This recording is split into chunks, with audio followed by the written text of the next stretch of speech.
Esto es Rompiendo Paradigmas, una mirada crítica y certera de la realidad venezolana, con Andrés de la Chiesa.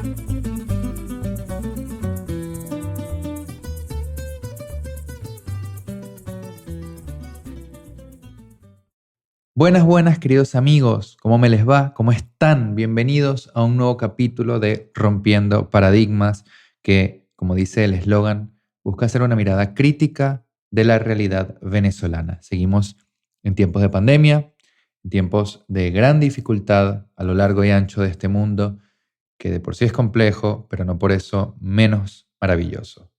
La vida continúa y la voluntad del hombre prevalece como siempre.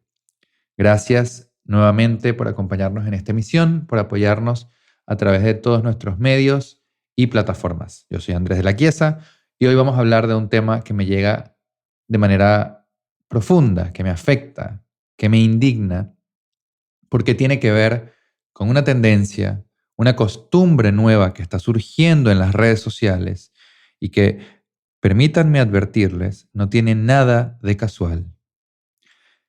Hace como una semana y media, yo publiqué un hilo en Twitter, herramienta que cada vez utilizo con más frecuencia, lo cual es rarísimo porque sinceramente no estoy acostumbrado, en donde advertía que se está generando una matriz de opinión sumamente desfavorable hacia la figura de Reni Ottolina. Una matriz que no se había visto en Venezuela desde que Reni estaba vivo, desde que Reni, en una época en la cual no era ni rentable ni conveniente hablar mal de la partidocracia y del poder, se dedicaba, a través de la radio y de la televisión, a decir verdades. Verdades incómodas. Después de que Reni murió y dejó de ser un incordio para la clase política establecida, este tipo de críticas, no hacia su manera de pensar, sino hacia su persona, desaparecieron. Hasta ahora. Porque lo que he venido notando y que llama poderosamente mi atención, me preocupa, me parece peligrosísimo, es que ciertos personajes, ciertos influencers también, como les dicen ahora, y esto lo pongo entre comillas, profundamente adeptos a una doctrina o demasiado atravesados por la demagogia, por el discurso demagógico que todos conocemos, han empezado a sacar a flote nuevamente la figura de Reni, a la que nunca le prestaron la más mínima atención, a la que nunca escucharon cuando hablaba de civismo, de querer a Venezuela, de cuidar al país, de aprender a ser ciudadanos, para atacarla en lo personal. Lo primero que noté fue comentarios del estilo: este es un hombre sobrevalorado como político, cuando mucho fue un buen animador. Eso fue lo primero. Por ahí se empezó. Y es perfectamente viable que cada quien tenga su opinión, ¿no? Pero como cada quien puede tener su opinión, otros perfectamente, como es mi caso, podemos tener un contraargumento. Y sobre esto ya he hablado muchísimo. Lo hice en los 2 capítulos especiales que dedicamos a Reni Ottolina en La Palabra Compartida. Y no me queda sino decir que tienen razón. Reni no era un buen político porque el concepto que tienen de política, quienes ahora están haciendo este tipo de ataques, que son ya no opiniones, sino punzadas traperas, es un concepto pobre. Es el concepto de la politiquería barata. Es el concepto en donde prima la demagogia por encima de la honestidad, de la probidad, de la integridad, de la rectitud. Es el concepto que relaciona política con vivir a costa del Estado, que es lo mismo que decir vivir a costa de la gente. Es el concepto que relaciona política con partidos y con elecciones, y ya. Pero resulta y acontece que todos participamos de la política desde el momento en que nos involucramos activamente en los problemas de nuestra comunidad. Y todavía más, cuando hacemos eso y actuamos de manera ciudadana, buscando soluciones concretas a lo que son vicios colectivos, estamos haciendo política con P mayúscula. Como decía muy elegantemente el señor Vladimir Hessen, quien conoció, fue amigo personal de Reni y a quien tuve la fortuna de poder entrevistar. Y ese tipo de labor es la que llevó adelante por 30 años Renio Tolina. Lo que sucede es que estos personajes, que en su mayoría no dan la cara, no ponen su foto ni su nombre, jamás vieron ni escucharon sus programas.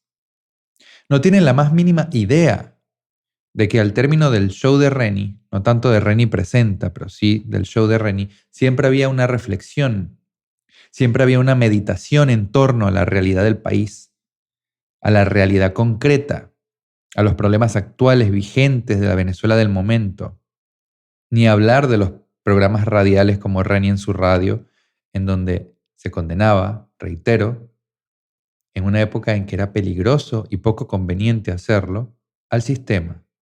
Y él lo hacía dando nombres y apellidos. Campañas como Conociendo mejor a Venezuela para quererla más, programas como los de Responsabilidad Vial, realizados en conjunto con el Instituto Nacional de Transporte Terrestre, son muestras de ciudadanía. Y la ciudadanía, el ejercicio activo de este concepto, eso es la política, vuelvo y repito, con P mayúscula. Por eso les doy la razón. Renio Tolina no era un político, no lo era a la manera en que ustedes entienden la política. Si me escuchan y se sienten interpelados, sépanlo, porque era de otro estilo y de otra estirpe. La otra tendencia que veo, y que me preocupa todavía más, es la de atacarlo como persona, diciendo ahora que era un ser humano despreciable, que trataba mal a todo el mundo, que estaba lleno de vicios, que era insoportable. Miren, yo he tenido la suerte, gracias a este maravilloso abanico de posibilidades que me ha ofrecido la investigación, de conocer a muchísima gente. Gran parte de esa gente conoció también, en lo íntimo y en lo personal, a Reni. A varios los entrevisté para los programas, como es el caso de Toco Gómez, de Mirna Ríos, de Napoleón Bravo, de Ricardo Espina, uno de los hijos del gran locutor Amable Espina, de Rudy Márquez. Y les digo, jamás me manifestaron de Reni un vicio. El único vicio que pudieron llegar a expresarme fue el de su adicción al cigarrillo, cosa que dejó cuando en todo el mundo se empezaron a conocer los efectos nocivos que el cigarrillo tenía para la salud. Y desde ese momento Reni dejó de hacer publicidades tanto para Philip Morris como para Viceroy. Pero ahora sucede también que la personalidad exigente, disciplinada de Reni no era otra cosa que explotación laboral. Imagínense, si alguien puede hablar, y lo hizo, y dejó su testimonio en mi programa de un desencuentro que al final fue un malentendido con Reni, es Mirna Ríos. Y yo no he conocido a nadie que tenga en tanta estima y que guarde tanto cariño por alguien como el que Mirna le guarda a Reni. Fíjense lo peligroso que es esto. Lo peligroso. Empezar a defenestrar en lo personal a una figura que en lo público y en lo privado, porque lo sé, porque me consta, fue siempre un ejemplo de venezolanidad. Ahora, ¿con qué fin? Hace menos de un mes salió un artículo en el medio de comunicación hispano, pero redactado en inglés, de Caracas Chronicles, hablando de algo que ellos denominan el neonacionalismo, eso que antes llamaban el neoperejimenismo y tal. Y toman a Reni como una de las figuras más representativas o más exaltadas por a quienes peyorativamente ellos denominan neonacionalistas. El artículo es una suerte de pasticho de incomprensión y de superficialidad de algo que creo yo es un problema más profundo y que tiene que ver con lo diverso de tendencias que están surgiendo. Algunas muy poco serias, otras con figuras muy poco serias o poco ejemplares, pero también tendencias interesantes que han logrado, a través de un trabajo de hormiga, recuperar a figuras civiles. Porque ya ni siquiera se puede decir que son unos neogomecistas o cuanto adjetivo calificativo le quieran imponer, militaristas, etc. Figuras civiles, recuperar figuras civiles que se dejaron de lado o que nunca fueron apreciadas en lo que valía de ellas, que era su obra de pensamiento. ¿Cómo es posible, por ejemplo, que alguien como Mario Briceño Iragorri sea utilizado al mismo tiempo por el chavismo y por la oposición, como si sus ideas fueran representativas de estas tendencias o de estas cosmovisiones? No hay nada más alejado del autoritarismo de la tiranía y del guabineo, el colaboracionismo de la oposición, que un hombre como Mario Briceño Iragorri. Y esto es así porque Venezuela no tiene idea, más allá del nombre, de lo que pensaba esta figura. Sin embargo, es una figura reconocida. La gente hace 10 años escuchaba el nombre y más o menos lo ubicaba. Pero estamos en un momento de encrucijadas, en un momento curioso, en donde se está hablando de Alberto Adriani, de Augusto Mijares, de Alberto Arbelo Torrealba, de Rubén González Cárdenas, de Manuel Egaña, de Pascual Venegas Filardo, de Florencio Gómez Núñez, de Pedro Manuel Arcaya, de Gumersindo Torres, de Román Cárdenas, de Lirio Ugarte Pelayo, de Pedro Graces. Es decir, se está haciendo una labor difícil, excelsa por su propia complejidad, de recuperación y de exaltación de lo mejor que Venezuela ha tenido para ofrecer. Pero se está haciendo ahora. ¿Y saben por qué Reni se convirtió en un referente tan poderoso? Porque hace, les repito, 10 años nadie tenía la más mínima idea de quiénes eran estos hombres y qué habían hecho. Entonces, claramente, alguien como Reni Ottolina, que siempre demostró probidad y a quien jamás se le pudo atacar por los lados por los que se le suele atacar a los famosos venezolanos o a los venezolanos que se meten en política o alcanzan cierto nivel de prestigio, que es por la forma en que engrosan su bolsillo, alguien como Reni era, hasta no hace mucho tiempo, lo único que existía en el plano de lo civil, en el plano de las ideas políticas, para hacer frente a lo que muchos consideran, con todo el derecho del mundo, era un sistema viciado. Es decir, Reni era el referente. Ahora sabemos que no era el único, nunca lo fue, en contra de la colusión ya corrupta de los partidos políticos a partir de la década del 70. Pero no lo era solo por su fama, no lo era porque se vestía bonito, no lo era porque hablaba bien. Si ustedes lo escuchan desde que empezó a trabajar a los 15, 16 años en Radio Caracas Radio, van a encontrar ese nivel de compromiso y esa cualidad de venezolano que quiere a su país, siempre. Y esto pareciera que fuera un capítulo de defensa enconada del personaje y ya, pero no. Es más bien una advertencia para todos los que saben, para todos los que tienen un mínimo de sentido común, para todos los que aprecian el uso de la racionalidad y comprenden que hace falta utilizar la materia gris y no dejarse llevar por las pasiones ni por la demagogia partidista, es una advertencia y un mensaje similar al que hice en aquel hilo de Twitter hace algún tiempo ya. No se sorprendan cuando vean siendo atacados a hombres o a figuras como las que les nombré. No se sorprendan cuando vean siendo atacados a personajes como Uslar, como Mario Briceño Iragorri, como Tulio Chiosone, como Román Cárdenas, como Lirio Ugarte, por haber sido cualquier cosa que a este tipo de influencers, a los que les gusta la polémica y la crítica barata, les parezca negativo. Que si Uslar era un gomecista uña en el rabo y un elitista. Que si Chiosone fue acusado por los adecos de enriquecimiento ilícito, cosa que después se demostró era falsa, como en casi todos los casos de acusación de peculado durante el trienio adeco. Que si Lirio Ugarte fue medinista. Que Gumersindo Torres seguro se metió unos churupos a pesar de haber hecho la primera gran ley de hidrocarburos de Venezuela. Y así. Es decir, en el momento en nuestra historia en que por fin se está haciendo una labor investigativa seria, con testimonios directos, con trabajo de campo, con esfuerzo y con disciplina, a un punto tal en que se están generando nuevas matrices de opinión, de pronto surge gente que no pone su nombre, reitero, que no pone su rostro a criticar lo mejor que ha producido nuestro país en el último siglo. Lo mejor.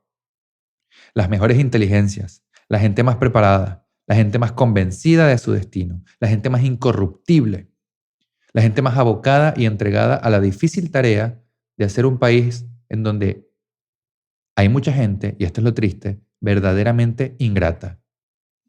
¿Ustedes creen que es casualidad? ¿De verdad? Me llamarán paranoico, pero a mí no me parece para nada casual. El otro día veía también un ataque rarísimo, de lo más raro.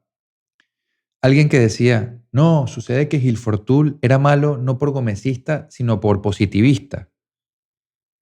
Me vengo a enterar yo a los 29 años que el antipositivismo llegó a Venezuela prácticamente con 100 años de retraso y que el positivismo es algo así como ser fascista y no simplemente una metodología de estudio.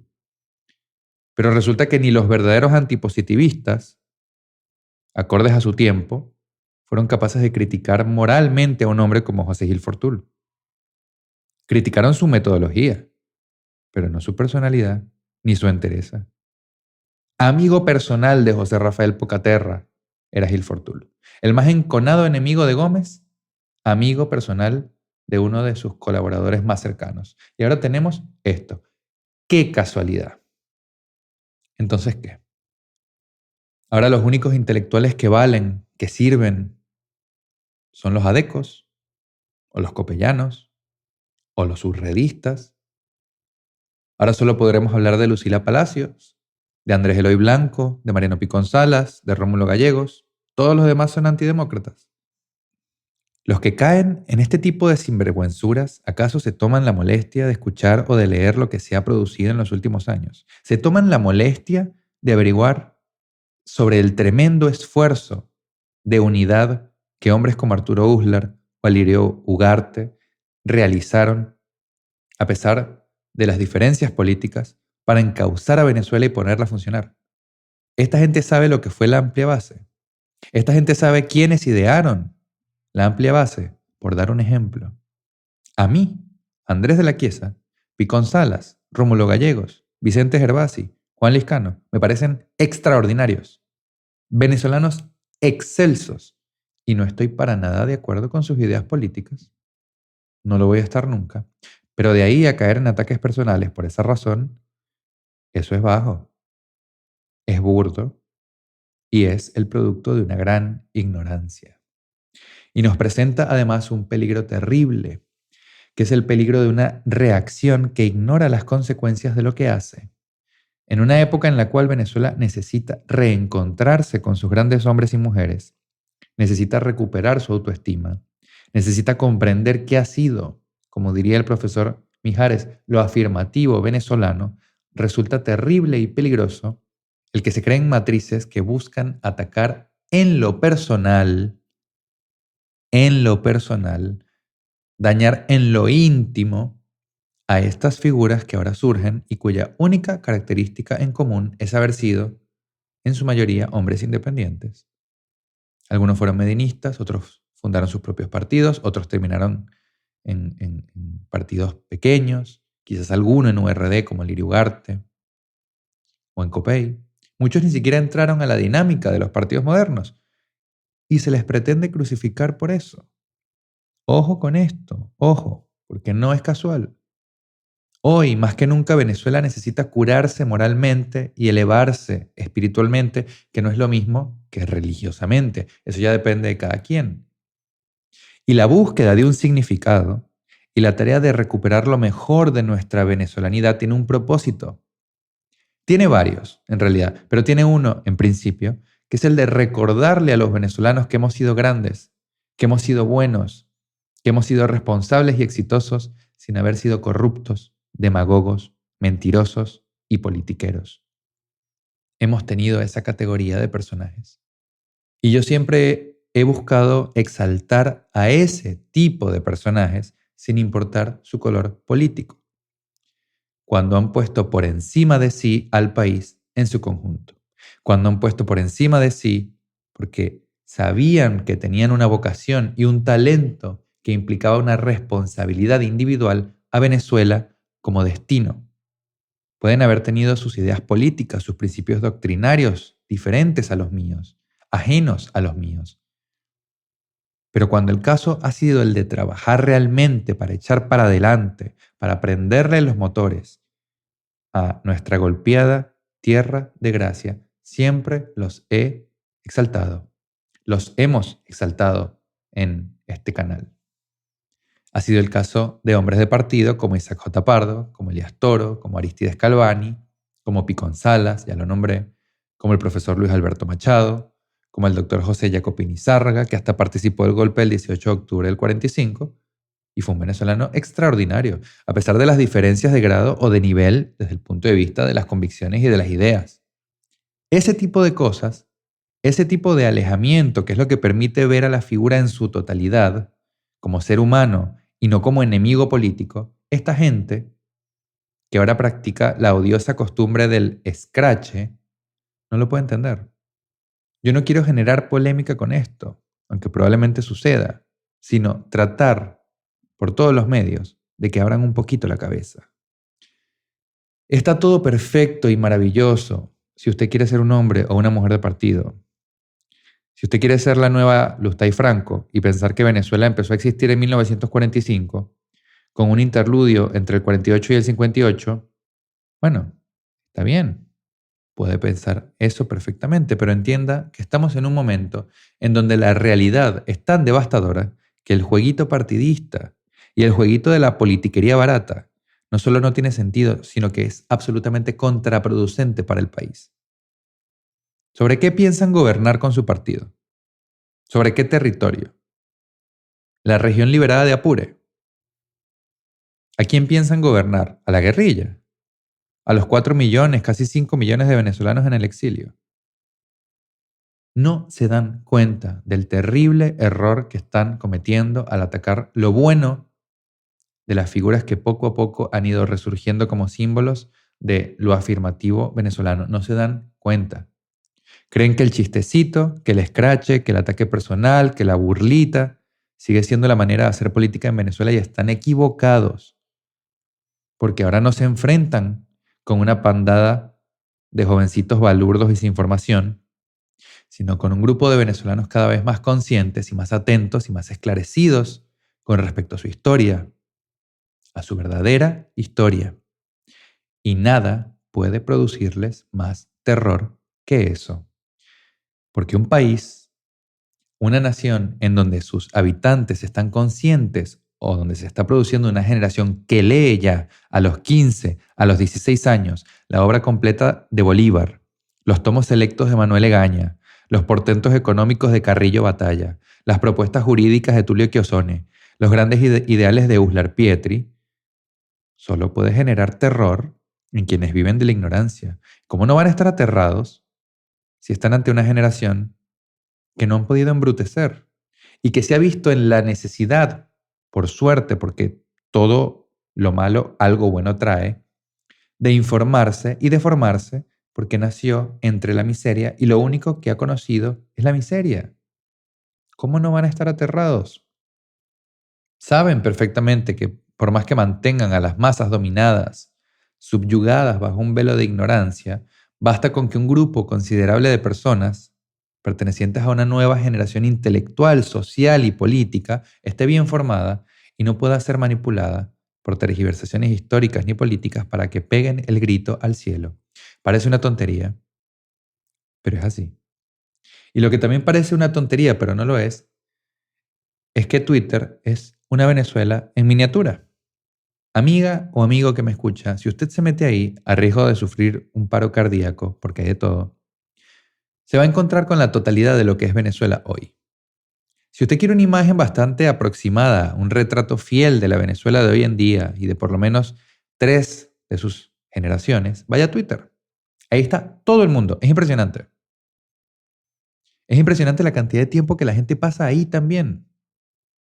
Pero nos habla de algún modo del país paralelo que se ha ido construyendo en una plataforma que curiosamente restringe mucho la expresividad, porque todo hay que decirlo en un número limitado de caracteres. Y sin embargo, los políticos ahora dan sus declaraciones por Twitter, no a la prensa, no a los medios, por Twitter. Por ahí declaran, mandan felicitaciones, tarjetas de cumpleaños, pésames, de todo. Ahí se arman hilos de debate, de recopilación histórica, de investigación científica, de entretenimiento cómico, hay de todo. La Venezuela expulsada, la Venezuela desterrada de la materialidad de su país está ahí. Y también, de algún modo, la Venezuela del futuro, que obligatoriamente tiene que volver a la objetividad del mundo, puede encontrarse ahí. Entonces, lo que ahí sucede, lo que ahí suceda, es importante y hay que ponerle mucho ojo. Esto que decía al principio de los ataques enconados a Reni no es casual. Y tampoco lo será cuando empiecen a ver cómo ocurre lo mismo con los nuevos referentes de una Venezuela que no se siente representada y no se ha sentido nunca representada por los partidos políticos tradicionales. Es la Venezuela silente, la Venezuela preocupada por el país y no por el curul, por el país y no por el chanchullo, por el país y no por el guiso.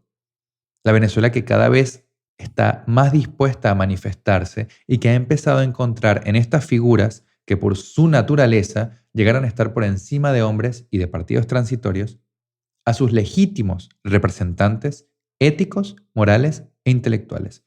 ¿Cómo no van a tener miedo? Y ahí está la raíz y el fundamento de todo esto.